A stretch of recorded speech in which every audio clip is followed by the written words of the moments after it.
Hey, what's up, everybody? I'm with RL Breyer of Epic Cash. It's a digital cryptocurrency, and they're sponsoring Anarchadelphia this year. So you want to tell us a little bit of what this blockchain is about? Yeah, we're a blockchain that is getting ready to launch. Our mainnet's getting ready to launch any day now, actually.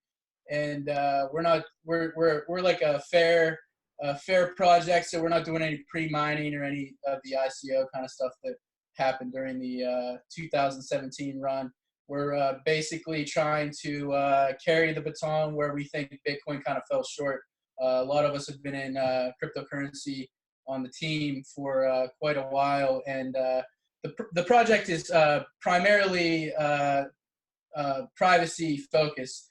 So Bitcoin was thought to be this private blockchain and cryptocurrency in its infancy or in the early years. But as we found out, through like a lot of different cases and stuff like Ross Ulbricht and things like that, in the Silk Road, that Bitcoin really isn't private. So we used a few different types of, embedded some stuff in our protocol through CoinJoin and Mimblewimble, Dandelion++, some programming stuff, and made sure that we are, trying to, like I said, carry on where Bitcoin fell short, because we think, privacy is, integral to freedom.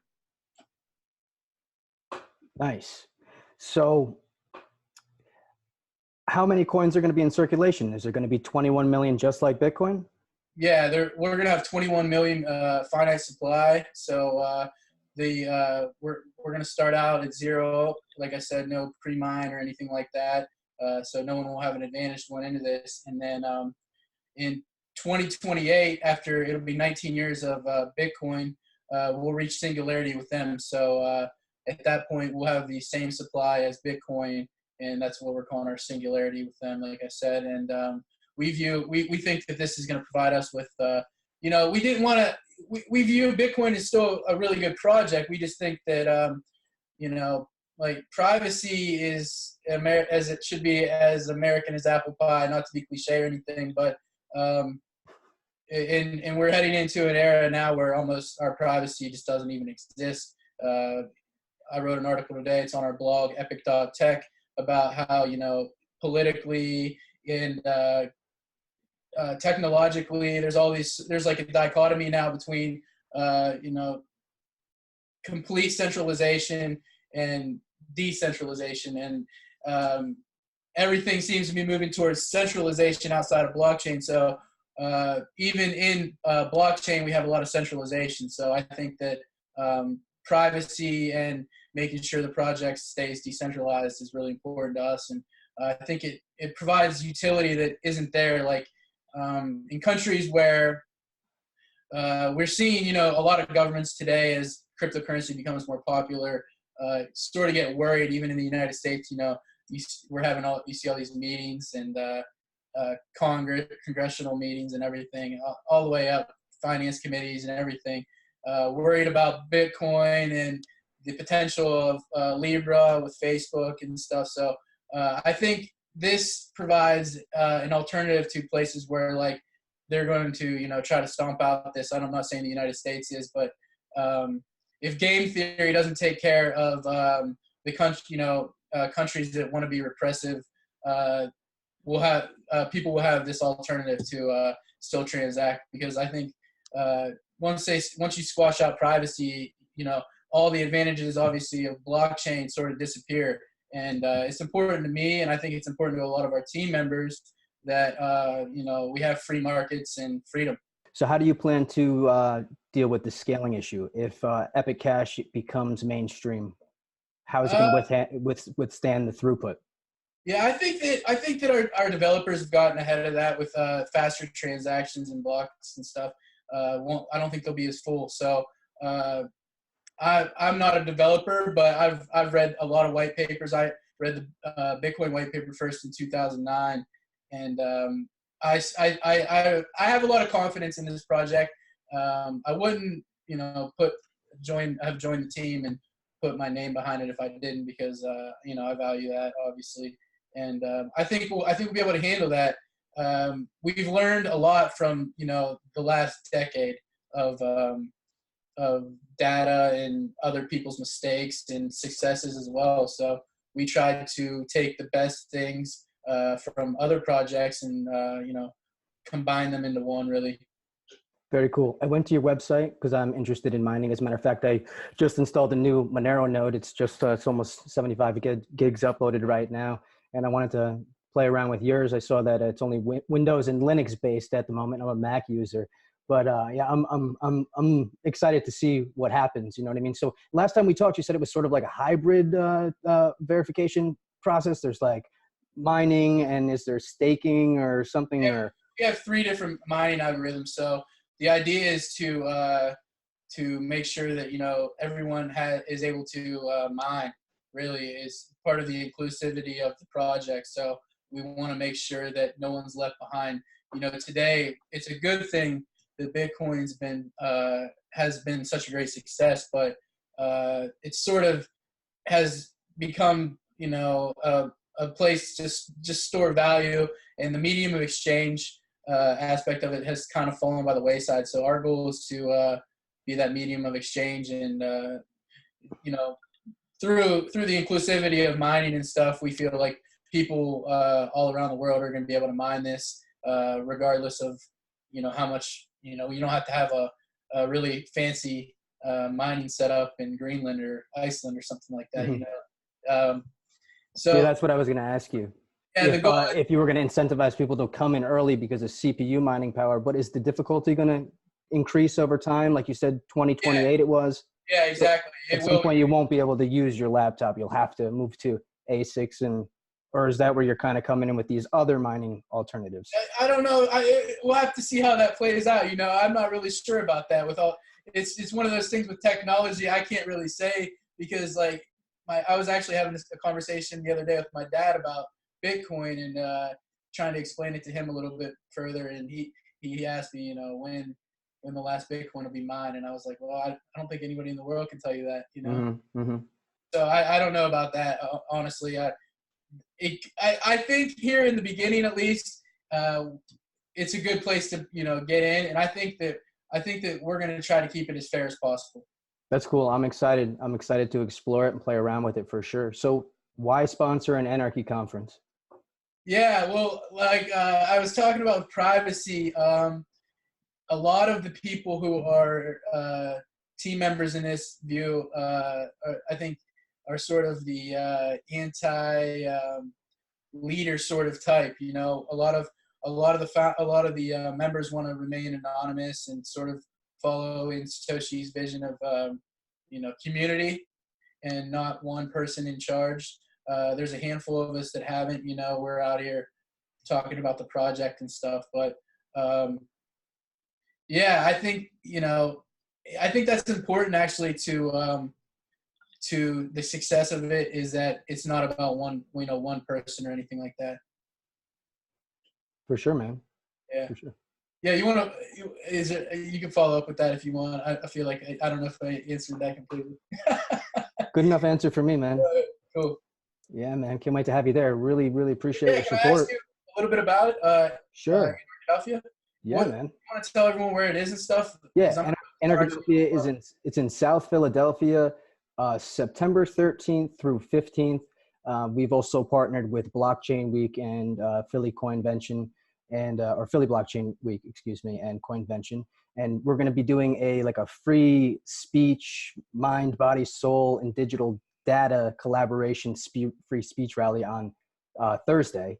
And Monday, we've added an additional day for a Mark Passio workshop. But we're primarily focusing on occulted knowledge and anarchy, cryptocurrency, freedom, self-ownership. Yeah, see, I got off on that little tangent there, and I sort of lost where I was. But yeah, that's we're all sort of in that sort of I don't want to anti-status sort of. I mean, I don't want to speak for anyone else, but that's how I know I came into finding out about Anarchadelphia, and I study Austrian economics, and I kind of view all this stuff as very similar. And I think decentralization in anything is good, to be honest with you. So how many people are you guys expecting? Triple digits, definitely. Nice. But we don't know what to expect over the next few weeks as far as ticket sales, as they've been picking up. And, this is my first time doing a conference like this, so I don't really know what to expect. But I've heard from others that there's sort of this parabolic spike towards the last few days. Okay. But it's going to be fun, man. We got 3 dope parties planned. On Friday night, we're also having a dinner with all the speakers, and then we're doing like an internal hip hop night. Everybody kind of spits and writes. That's a speaker or part of the community. So we'll just be passing the mic around and having a lot of fun. And then on Saturday, we've teamed up with Glockwork Records, and they're going to be throwing Anarcha work. And we've got Messinian, Lab Rat, Cosmo, and Gobsmack performing. That's going to be like dubstep, hip hop, trap, drum and bass. Messinian is actually a native Philly. He's a Philly native. So, and he did some great collaborations with some awesome electronic artists, and he's got quite a few views on the internet, man. So it should draw like a serious crowd. And then on Sunday, we're sponsoring a professional skateboard contest in FDR Skate Park called Sober versus Wasted. It's already established. It's been ongoing for 7 years. It's crazy how this thing got started, but basically we linked up with these guys, and they're like anarchists, and they were like liking what we're doing. We're liking what we're doing. It just works together. We kind of like kicked them a couple extra bucks. They moved their thing to our date, and we're going to have like one extremely memorable event that's actually going to be very educational. Yeah, it's cool. You're hitting all those different aspects. You got the music, you got the athletics, with the skateboarding. And I feel like that's the best way to expand this now. It's not really through what happens at the conference itself, but it's the whole event and like the mix of people that will be there and kind of what they bring home with them and who they tell, So yeah, it's cool. Like you said, it'd be good for networking. It's different people you might never run into. That's how the Anarchadelphia happened. That's how Sonny and Carmen, they started, they were doing this documentary called The State of Anarchy. And then I jumped on board with them. I helped them get the channel started. And then it kind of evolved into this. And it's just like, a huge celebration from stepping out of your comfort zone, going to Mexico. They did the same thing. They were almost going to go back to Philly, but they were like, no, we made it to Mexico City. We got to fucking get over to Acapulco, and they get down there, and I don't know what the hell I'm doing down there. Some, just little crypto enthusiasts running around doing graphics about cryptos, And then we crossed paths. We actually caught it on camera. And then a little over a year later, we're doing Anarchadelphia, man. Just trying to throw a ripple in the pond, man. I wanted to go to Acapulco this year, but didn't make it. So I'm really excited. I'll be there Friday. So I'm going to be there in person. So I'm excited to, maybe I'll get to go to I'm going to try to hit everything I can. So. What? You're only going to be coming Friday? Oh, dude, you got to come. No. I'll be there all weekend. Oh, good. Yeah. No, I'm just saying I'm flying in on Friday, so I'm going to try to hit everything. Yeah. Nice. Yeah, it's going to be a great time, man. Yeah. It's so great to meet people who are like, wow, there's an alternative. As more and more people get into blockchain too, it's part of our success in a way, being diluted and watered down. You're getting more and more people that really don't have the original ethos at heart of freedom and anarchy, really. So it's important to me to like stick around like the good people, stay around like-mindedness. Exactly. That's how it expands. Maybe we can bring some of these other people with us along the way. Yeah, exactly. Awesome. Hey, well, seriously appreciate Epic Cash support, and can't wait to see you in September, man. Absolutely. I really appreciate you having me on, and I'm glad that we linked up, and I look forward to meeting you guys in person. Yeah, man. See you soon. Have a good night. Anarchadelphia is a conference dedicated to the principles of liberty, individual sovereignty, and freedom from coercion, located in Philadelphia, the cradle of liberty. Anarchadelphia aims to shine light on issues such as geopolitics, blockchain economics, spiritual health and wellness, as well as exposing the Earth's sacred hidden knowledge. Featuring Mark Passio, Max Egan, Derek Bros, Zachary Hubbard, Jeff Berwick, Clive DeCarl, Sterling Lujan, Etienne de la Boisse Squared, Lynn Ulbrich and the Free Ross Initiative, Kerry Wedler, Luke Rudowski, Dan Dix, Josh Sigurdsson, Jason Goodman, Benny Wills, Sasha Daygame, Gina Carr, Chuck Williams, Aaron Nakamoto, Ken Bozak, Leah Thompson, and many more. Join us this September's Harvest Moon for an array of lectures, group panels, workshops, and the premiere showing of Mark Passio's The Science of Natural Law. Make sure you grab a seat at our Friday the 13th full moon feast. Speaker dinner orders must be placed before September 11th. Anarchadelphia has interwoven 3 uniquely stylized after-parties that you're not going to want to miss. Friday night, the State of Anarchy goes internal with the family as the Freenots bless the stage and Danny Quest premieres his new EP. Disclaimer: nightlife subject to several inspired anarchists spitting the truth and sharing the mic. Check, 1, 2. Saturday night, Clockwork Records produces its 77th late night event, showcasing Philadelphia native Messinian, plus Lab Rat, Cosmo, and Gobsmack. Sunday afternoon, Anarchadelphia is sponsoring Sober vs. Wasted, a professional skateboarding contest that rolls through Philly's famous FDR skate park every autumn. After we award the first place shredder, we'll transform the entire park into our blowout punk rock show featuring the Ill-Fated Natives and Carmen Karanji and friends. The State of Anarchy is an interstate that once reached in enough individuals will bring about a new earth. For more information about the event, live stream, and tickets, visit anarchadelphia.com.